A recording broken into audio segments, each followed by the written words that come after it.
Here we are with Liberace's fabulous costumes, and I wanted to tell you exactly what happened in our art exhibition.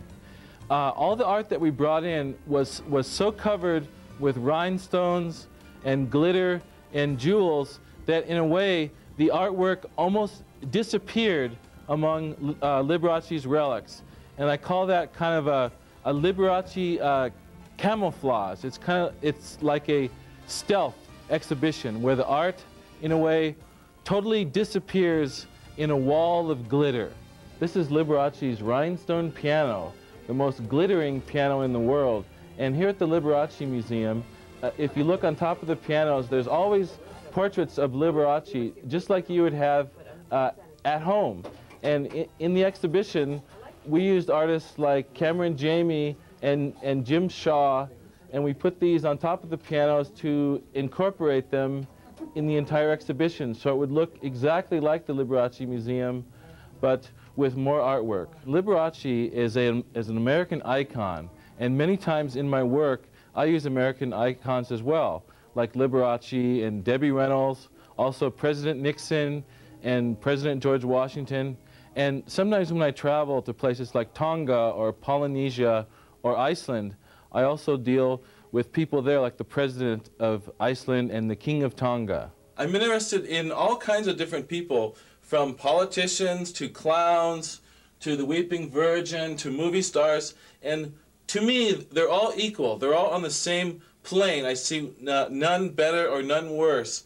And in my pieces and artworks, lots of times I involve these people and meet them and get them involved in my art somehow and have some kind of a meeting and document the event with photographs. So I like to involve these people directly in my work, sometimes having them make art with me, other times having them involved in the exhibitions themselves. Here we have two amazing paintings from an artist from Washington, D.C., named Scott Rote Farnham. First we have an amazing painting of Debbie Reynolds, and you see she's kissing a goat. That's from the movie Tammy, and this was a painting that was in the Debbie Reynolds Museum. Next to that we have what has to be the most fabulous, glamorous, and sexy painting of Liberace ever. And this was one of the showpieces at the Liberace Museum exhibition. And look at that hairy chest and that beautiful head of hair there, smoking a cigarette. Amazing.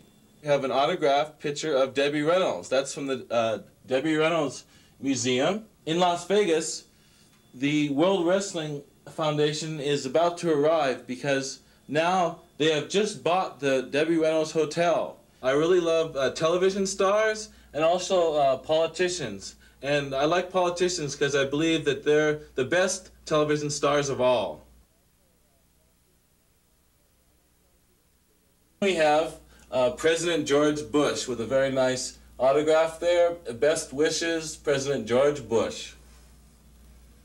Here we have other photographs here. This is the mayor of Washington, D.C., who I've met personally and worked with. Here's Liberace's throne and crown. It's actually an English bishop's chair, and you see it's done in beautiful purple velvet.